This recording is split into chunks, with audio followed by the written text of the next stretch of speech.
بسم اللہ الرحمن الرحیم۔ سامعین و ناظرین، آج ایک نہایت ہی ضروری مسئلہ آپ سے ڈسکس کرنا ہے۔ آپ نے دیکھا ہوگا تقریباً ہر 15-20 دن بعد، مہینے بعد کوئی نہ کوئی تصویر، کوئی نہ کوئی ویڈیو فیس بک، سوشل میڈیا پر آ جاتی ہے۔ ایک داڑھی والے شخص کی تصویر ہوتی ہے اور وہ تھانے میں موجود ہے پولیس والے کے ساتھ، یا کوئی ہتھ کڑی لگی ہے، تو نیچے لکھنے والا لکھ دیتا ہے کہ ایک مولوی خدا نہ خواستہ والعیاذ باللہ مسجد میں زنا کرتے ہوئے پکڑا گیا، فلاں ضلع میں فلاں تھانے میں وہ بند ہے۔ اور اس کا نتیجہ یہ نکلتا ہے کہ ہماری عوام، ہمارے لوگ وہ علماء سے بدظن ہوتے جاتے ہیں، علماء سے دور ہو جاتے ہیں۔ لیکن آج تک کسی نے یہ تحقیق نہیں کی کہ یہ جو خبر ہے یہ واقعی سچی ہے یا فیک ہے۔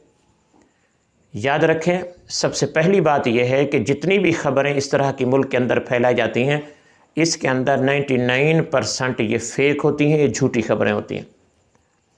اور دوسری بات یہ ہے کہ ہمارے معاشرے کا یہ بھی تو المیہ ہے کہ ہر داڑھی والے کو ہم مولوی سمجھ لیتے ہیں۔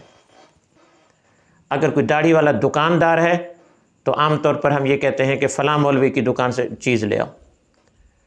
اگر کوئی گاڑی والا داڑھی والا ہے تو پھر ہم کہتے ہیں کہ وہ جو مولوی کی گاڑی ہے نا، اس مولوی کی گاڑی پہ ہم نے ہر داڑھی والے کو مولوی بنا لیا۔ اور جب وہ داڑھی والا اگر کوئی اس قسم کا کام کر لیتا ہے تو پھر سوشل میڈیا پہ یہی ہنگامہ برپا ہو جاتا ہے، مولوی نے یہ کر دیا تو مولوی نے وہ کر دیا۔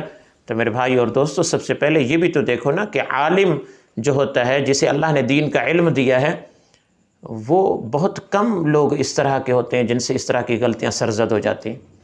باقی علماء معصوم نہیں ہیں، ہر ایک شخص خطا کار ہے، کسی سے چھوٹی غلطی، کسی سے بڑی، کبھی کسی عالم سے، کبھی کسی حافظ قرآن سے بھی ہو سکتی ہے، لیکن اتنی زیادہ نہیں ہے جتنی زیادہ ہم سوشل میڈیا کے اوپر دیکھتے ہیں۔ ایک تو یہ کہ ہم ہر داڑھی والے کو مولوی سمجھ لیتے ہیں، اور دوسرے نمبر پر یہ کہ کسی بھی کیس، کسی بھی مقدمے کی وجہ سے اگر ایک داڑھی والا شخص کسی بھی تھانے کے اندر موجود ہے، اس کی تصویر لگا کر اس کے نیچے مرضی کا من گھڑت بیان لکھ دیا جاتا ہے، اور وہ اس قسم کے غلط قسم کے الفاظ ہوتے ہیں جس کی وجہ سے ہمارا معاشرہ علماء سے بدظن ہو جاتا ہے۔ لیکن یاد رکھیے، جان اللہ کو دینی ہے۔ انصاف کا تقاضا یہ ہے کہ علماء کرام کے اوپر خواہ مخواہ کی اس طرح الزام تراشی یہ نہ کی جائے۔ جو دین بیزار لوگ ہیں، جو اس طرح کے مسائل علماء کے ساتھ چپکا دیتے ہیں، چاہے کوئی بھی شخص، کوئی بھی داڑھی والا کسی بھی مسئلے کے حوالے سے تھانے میں ہے، تو آپ نیچے سے لکھ دیتے ہیں کہ مولوی زنا کرتے ہوئے پکڑا گیا۔ یہ نہایت ہی نازیبا حرکت ہے، اور اس کی پکڑ قیامت کے دن ضرور ہوگی۔ اور پھر آخری بات یہ ہے کہ اگر خدا نہ خواستہ سال یا 6 مہینے میں کوئی ایک حافظ، کوئی ایک مولوی کوئی گناہ کرتا ہوا پکڑا بھی جاتا ہے، تو سال اور 6 مہینے میں ایک دفعہ ایک مولوی۔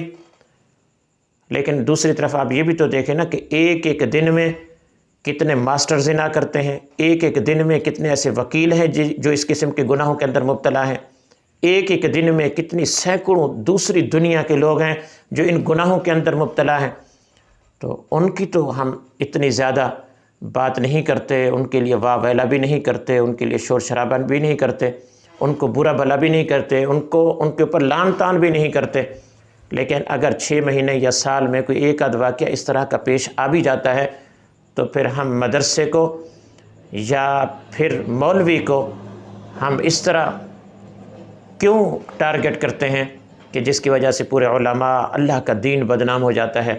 تو لہٰذا آپ سے گزارش یہ ہے کہ جب کبھی بھی آپ کے پاس اس طرح کی خبر آ جائے، یا تو اس کی تحقیق کریں، یا پھر یہ سمجھیں کہ یہ مولوی نہیں ہے، یہ عام داڑھی والا شخص ہے۔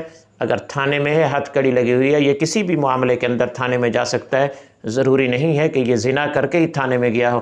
ہزاروں لوگ، ہزاروں شعبے سے تعلق رکھنے والے اگر دن بھر میں ان گناہوں کے اندر مبتلا ہیں، تو ہم ان کے اوپر انگلی کیوں نہیں اٹھاتے؟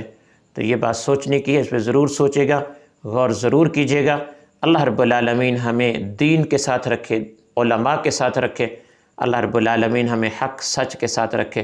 جزاکم اللہ خیرہ۔